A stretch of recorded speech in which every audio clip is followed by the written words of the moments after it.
Rodriguez. I am a faculty member of the American Federation of Teachers, our local AFT 2121, and I right now currently chair the part-timers committee, which in City College is most of our faculty are part-timers. What are the issues? You had a special union meeting. What are your concerns? This is an urgent call.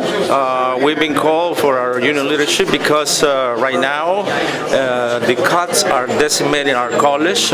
We have so many students whose dreams are just being shattered by our current administration, and we just cannot take one more hit.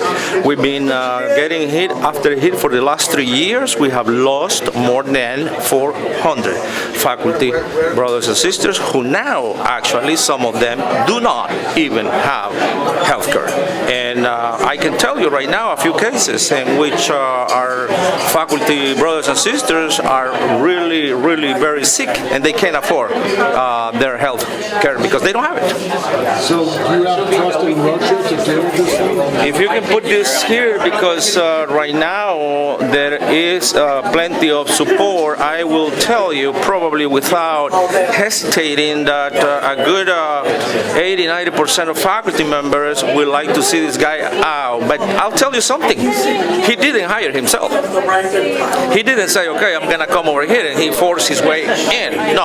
He was hired, so who hired him, right? So it is about time people can have to take responsibilities, because I'll tell you, I have some students whose actually immigration status has been in danger because they have to show that they are taking classes. And guess what?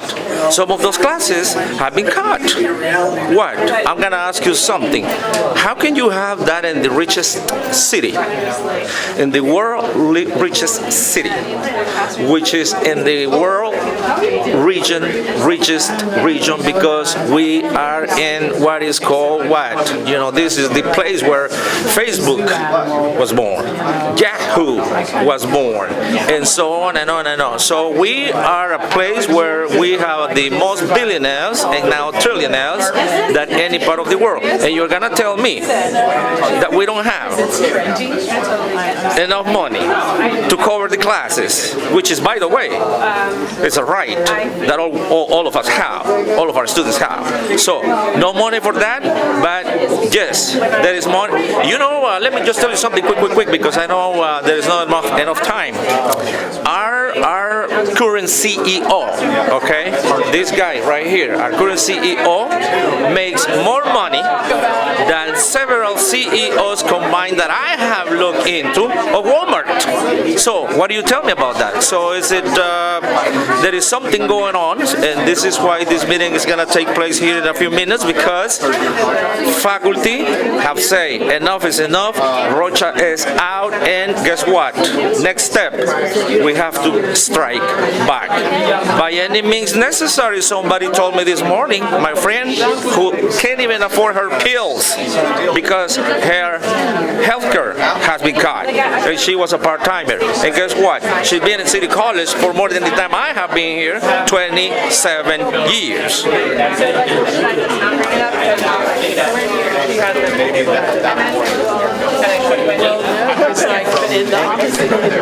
I got copies of your petition. Want to get people to start signing it. I made copies. Oh, good. I made a bunch as well. A special union meeting. My name is Kate Frye. I teach ESL at the Chinatown campus. We're having a special union meeting to strategize how to fight back against the cuts. So over the last few years, they've been cutting a lot of classes.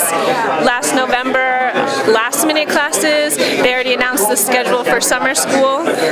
For ESL, for example, the hours that used to be just for Chinatown campus are now supposed to be divvied up among all the campuses.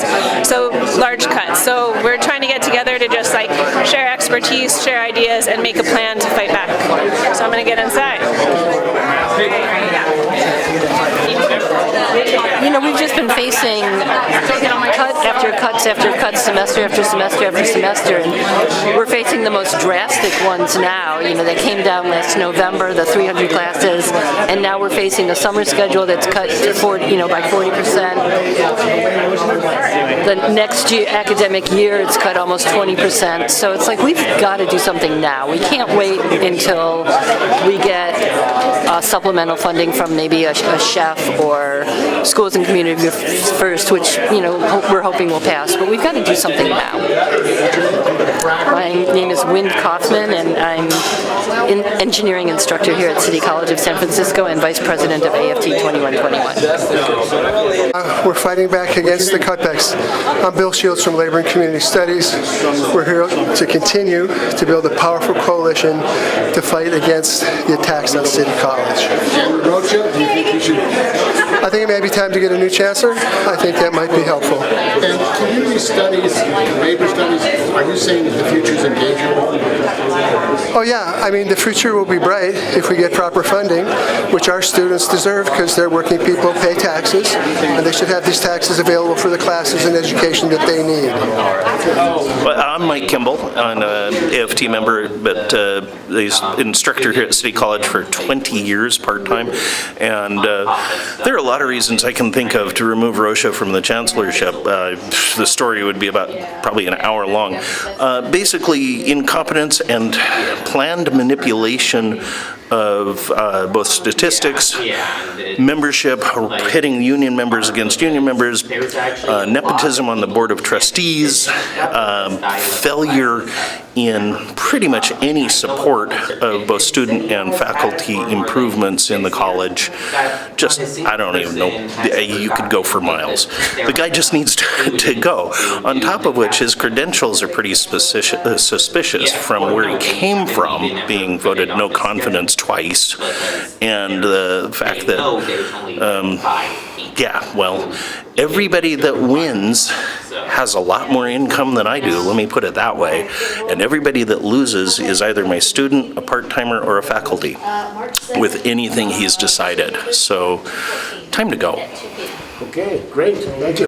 So, I'm not entirely certain on this for the 100% physical relationship, but when we had the accreditation crisis, the woman in charge of the accreditation board was basically removed with due cause, and she, in her removal, hired her husband, I believe it was, to oversee what it was that was going wrong with the accreditation process and the liaison to City College, and that person, who is directly related to her or her businesses, was the one that appointed Rocha as a chancellor. And you're thinking there's no conflict of interest here? Come on. 1 + 1 is 2, and I can't figure out how we got Chancellor Rocha in the first place without a huge uproar. I don't know. There you go. Okay.